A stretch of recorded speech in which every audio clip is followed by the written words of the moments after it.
जय श्री कृष्णा। एक बार फिर से स्वागत है आपके अपने YouTube चैनल में। हिंदू धर्म में गुरु को ईश्वर के समान माना गया है। गुरु के आशीर्वाद से जीवन तर जाता है। व्यक्ति अपने करियर में हर सुख सफलता को प्राप्त करता है।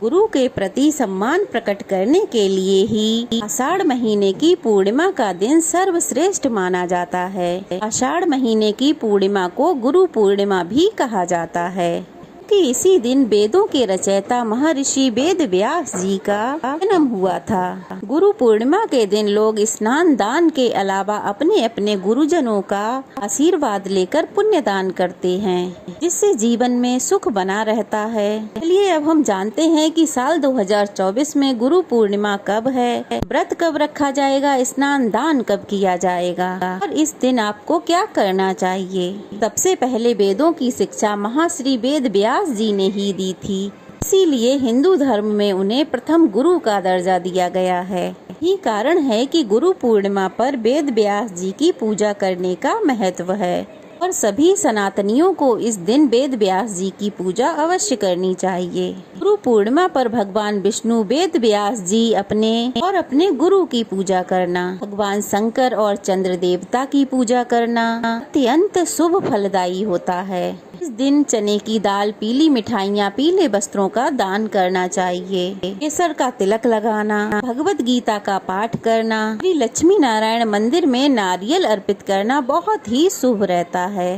गुरु पूर्णिमा का दिन इसलिए भी खास होता है क्योंकि इसके अगले दिन से ही सावन का महीना प्रारंभ हो जाता है और सावन का महीना देवों के देव महादेव को समर्पित होता है। गुरु पूर्णिमा के दिन सुबह जल्दी उठकर स्नान करना चाहिए। स्नान यदि किसी पवित्र नदी में करे तो बहुत अच्छी बात है और अगर ऐसा करना संभव ना हो तो घर में ही नहाने के पानी में थोड़ा सा गंगा जल डालकर स्नान करें।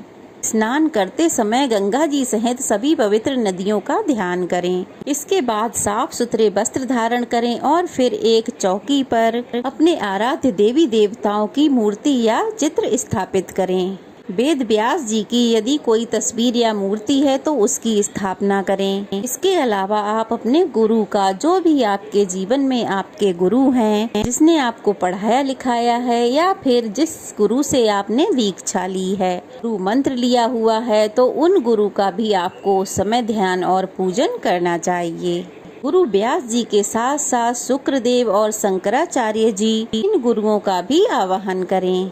सभी सप्त ऋषियों का ध्यान आप कर सकते हैं। गुरु परंपरा सिद्ध्यर्थम व्यास पूजाम करिष्ये, इस मंत्र का आप जाप कर सकते हैं। यदि आपके जीवन में कोई गुरु नहीं है और आप गुरु बनाना चाहते हैं तो आज के दिन आप किसी गुरु के घर जाकर उनका पूजन करें, उनके चरण छूकर उनका आशीर्वाद लें। पूर्णिमा की रात को माँ लक्ष्मी जी के साथ चंद्रदेव की पूजा करें। जो लोग उपवास रखना चाहते हैं उन्हें उपवास रखने का संकल्प लेकर दिन भर सच्चे मन से उपवास रखना चाहिए। इस दिन श्री सत्यनारायण की पूजा करके उनकी कथा का पाठ भी किया जाता है और गुरु पूर्णिमा की कथा का पाठ या श्रवण भी आपको इस दिन अवश्य करना चाहिए।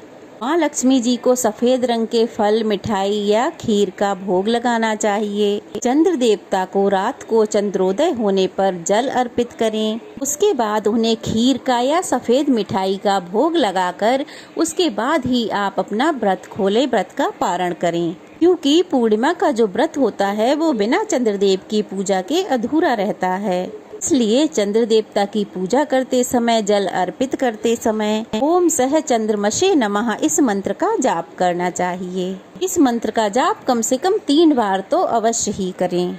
भूलकर भी इस दिन तामसिक चीजों का भोजन ना करें। नाखून, बाल इत्यादि ना काटें। इस दिन मछलियों को आटे की गोलियां, छत पर चिड़ियों को दाना पानी और गौ माता को हरा चारा या फिर गुड़ और रोटी या फिर चने की दाल और या फिर केले खिलाने चाहिए।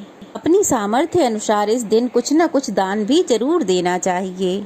इस दिन दीप दान करना चाहिए। आसपास के मंदिर में, बहते हुए जल में, अपने घर के मुख्य द्वार पर और उत्तर दिशा की तरफ एक दीपक आप जला सकते हैं। साल 2024 में इस बार पूर्णिमा तिथि प्रारंभ होगी 20 जुलाई शनिवार शाम 6 बजे से और पूर्णिमा तिथि समाप्त होगी 21 जुलाई रविवार दोपहर 3:47 पे।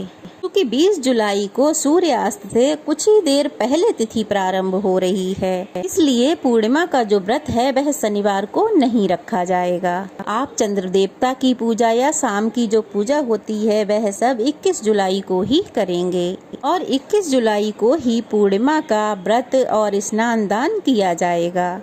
क्योंकि हिंदू धर्म में उदया तिथि मान्य होती है, इसी दिन श्री सत्यनारायण भगवान का व्रत भी रखा जाएगा और दोपहर के समय व्रत की कथा का पाठ या फिर श्रवण किया जा सकता है।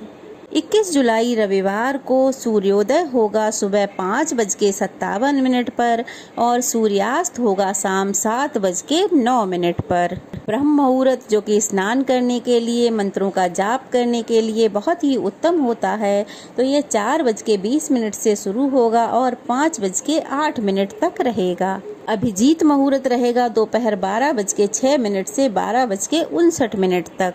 इस मुहूर्त में आप श्री सत्यनारायण भगवान की कथा सुन सकते हैं। अमृत काल शाम 6:15 से 7:45 तक रहेगा और अमृत काल में आप शाम की पूजा करके इसी शुभ मुहूर्त में व्रत का पारण कर सकते हैं। राहु काल दोपहर 4:30 बजे से 6 बजे तक रहेगा। 21 जुलाई रविवार को चंद्रोदय होगा 7:31 पे। तो चंद्र देवता की जो पूजा की जाएगी वो 7:31 से लेकर अमृत काल समाप्त होने से पहले पहले आप कभी भी कर सकते हैं और व्रत का पारणा भी कर सकते हैं।